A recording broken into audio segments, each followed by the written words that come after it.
Hi, I'm Maria Theohiris, or Vella says on social media. Welcome back to Sober 50 podcast on Soul Organized Style. Grab cuppa and relax with us. A skirl is the sound that bagpipes make. They speak of the skirl of the pipe. And I have Scots in my background, as well as being a musician. The lovely voice that you've just heard is Dell. You'll find her on Instagram at @so_curls and swirls. A big shout out to the podcast's Patreon supporters. I'd love it if you could join them in supporting this podcast each month so that I can continue to provide it to you for free. Dell, thanks for coming onto the podcast. Tell us what you usually sew. Well, I usually sew clothes to wear around the house. I'm not working outside of the home, so I don't have to do formal clothes anymore, professional, quote unquote, professional clothes. Although these days, professional clothes can mean almost anything from, track suits to three-piece suits. It just depends on where you have to go, whom you have to be with, and so forth and so on. Not that I'm sewing any three-piece suits, not right now. Not right now, no. I'm trying to catch up on blouses, which I desperately need in my wardrobe. Have you picked a style that you're going to make? Actually, I've picked a couple. I'm trying out some sort of balloon sleeves. Those seem to be very popular this season.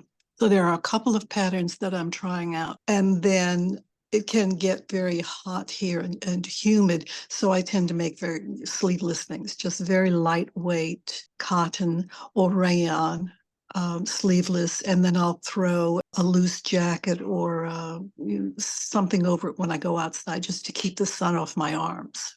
I understand that. I will make blouses with a sleeve to make sure that it's sun and also it protects me from mosquitoes because I get bitten quite easily. So do I. They used to drive me nuts when I was living in the South. Long sleeves, but very lightweight, right? Exactly. You're right.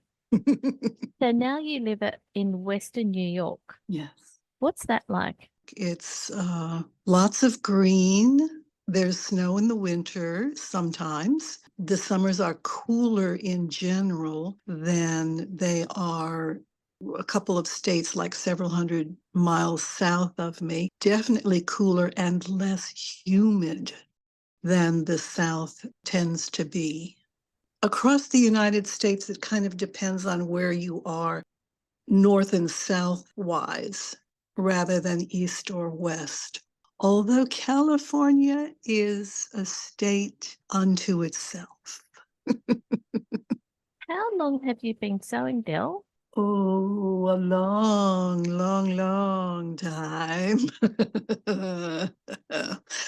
I was talking with one of my sisters last night, kind of reminiscing and remembering when we were very young, like 5 or 6 years old. For Christmas presents, we'd get embroidery samplers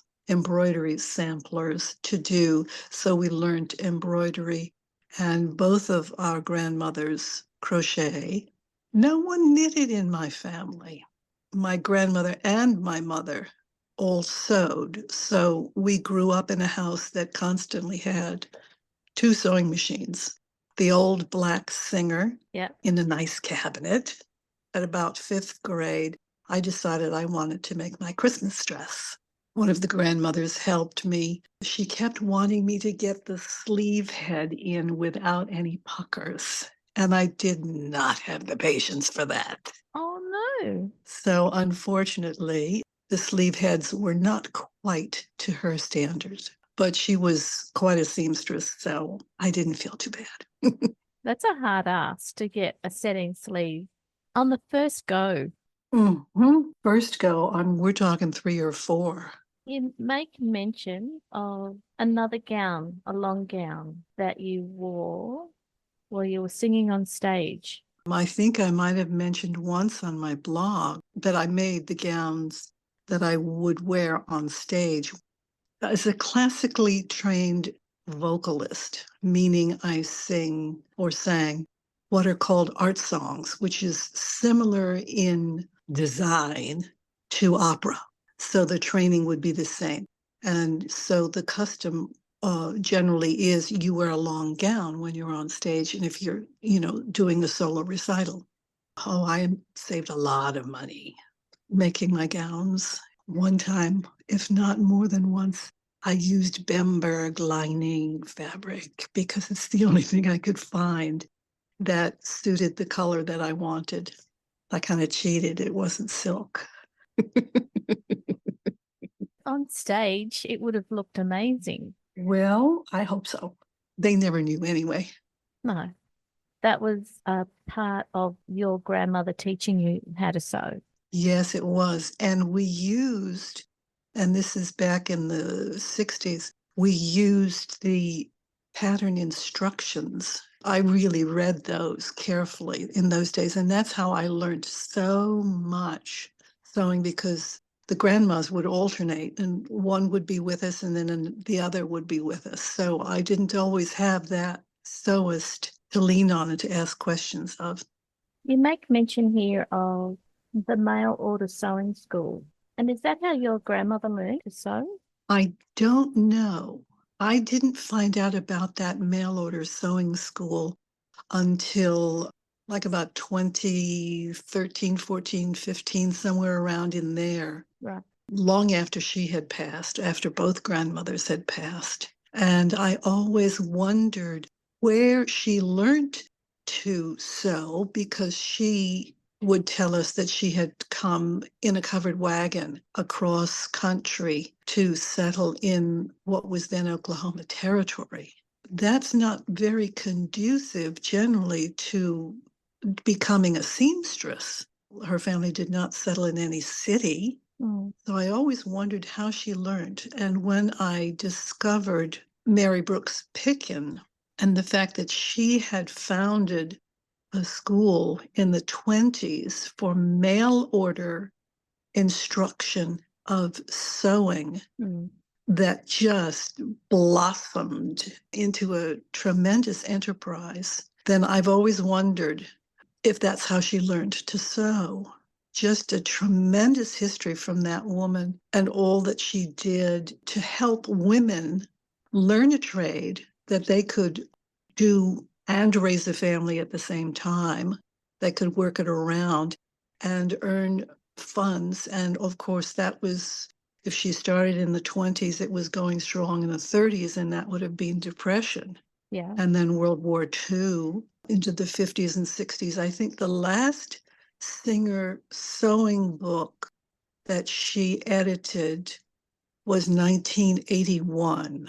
So she was in it for the long haul. Those Singer sewing books are classics that you'll find in a lot of people's sewing libraries. And when I see them in the op shops or the thrift stores, I have to have a look at them because they're always thorough. They're just wonderful. The one that I have seems to focus on a lot of interior and household items rather than sewing clothes. The other one is the Reader's Digest with sewing. Yes. I've still got mine from teenage years. Oh, yeah. I have one too. Not from my teenage years. I found it in an op shop. What state is your sewing room in? Well, actually, it's rather neat at the moment. Yeah. You can possibly see my sewing table, also known as the dining room table. And actually, I've laid out a dress pattern that I was kind of cobbling up. It's a Helen's Closet free pattern. In fact, it's called the Orchard Dress, and you can make it in 4 lengths.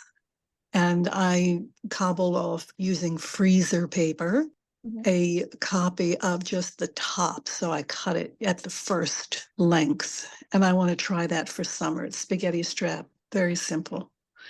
And I think it will be easy. I'm hoping it will be easy to zip up, and I can see if I like the pattern. I think I will. And then I'll use some very lightweight cotton and do a dress and probably a couple more blouses. Then you'll be set for the summer. Well, I'll be on the way. So if people want to see what you've been making or what you do make, where can they find you online? Okay, my blog is curlsandskirls.wordpress.com. And a skirl, Skirl, a skirl is the sound that bagpipes make. And I have Scots heritage and I'm a musician. And it had a nice rhythm, curls and skirls. I decided to go with that. And on IG, and I'm not very active on Instagram, but there I am, SEW, _ curls and skirls. Listeners, I just want to say thank you to Dell because whenever she listens to a podcast, she always sends me a message on the So Organized Dell Instagram account saying how wonderful it is. So I'm just so blessed that you are a listener and also give me feedback. I always appreciate it. It's my pleasure. It's my pleasure. And you've done some really great things. You introduced me through your broadcasts to Stokes patterns. Yeah. And those, I want to get to some of those and try them out. They sound and look fascinating. Also, Diane at Style Falcon. Very, very interesting. And so many other women. Both Lindy and Diane are very dedicated to developing their patterns for people with an older body. Parts of our body has changed and it's not going to change back anytime soon. Exactly. The recognition of an older body and an older person is being recognized by Stocks and Style Falcon, as well as, encouraging us through the Sober 50 community to show who we are and what our style is. Exactly. And with one of your just most previous interviews, also an older sewist or a sewist with more experience than some, that made me realize we really are not very visible. And it would seem like we just don't exist, but we have a great many folks, I think, with perhaps more time and a tad bit more capital to invest in sewing patterns. So, hey, world, better pay attention. We're a demographic that is very vested in sewing clothes for ourselves and having clothes that look stylish for us that we can't buy in stores. And so we're making them. Exactly. And that's starting to be recognized. I wish I could remember the source now, but I don't. But it is starting to be recognized in a few places. And then, of course, So Over 50 records and does the statistics of exactly what we're proving. Last year's research that Judith Staley, she's the founder of Sober 50, she commissioned that study. And they looked at the visibility of older sewers on the grids of the larger pattern companies. And it was quite interesting that we haven't really made much headway since 2018 when Sober 50 started. We have made some headway, but there's still more to go. Oh, yes. A lot more to go, I think. Oh, Dell, are you part of a local sewing group at all? No, I'm not. I'm a kind of all by myself sewist. I do have one sewing friend up in the city of Rochester, which I'm not in. And we chat every once in a while, but no, there's no one here. The American Sewing Guild, I think, is active, but I'm not sure where. I'm in a city that has a very large metropolitan area, and I'm not in the center of it, so I could easily go out to, one of the spokes. I'm kind of on the fringes. So in a way, a community like Sober 50 has linked you to other sewers that you physically can't get to. Absolutely. Absolutely. Every day that I'm on either Instagram or internet, because I have no other sewists to communicate with or find out things from.